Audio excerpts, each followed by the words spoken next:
刚性结构起重机，工字钢与行轨连接，行轨与主梁连接均是刚性的，嵌入式吊架，节省净空，主梁行走左右一致，容易定位，具有真正自立式结构。正常的支撑中心节省了钢结构。柔性起重机，工字钢与行轨连接，行轨与主梁连接均是柔性的，更高的净空，更小的提升高度，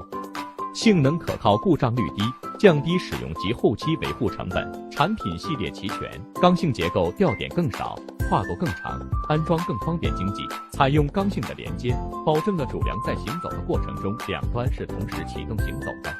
刚性吊架是固定的，不可晃动的，更加安全可靠，不会出现偏斜行走，运行更加平稳，节省钢结构。采用刚性产品时，无需增加多余的钢结构，这样看起来非常简洁干净。KBK 柔性起重机采用模块化设计，所有的部件均采用标准化部件，安装简单，还可以根据厂房的改装或加工工艺的变化，重新组合成适合相应场景的起重机。还有适应于不同厂房顶部结构的悬挂组件，可节省工厂的空间和面积，降低能耗，提高企业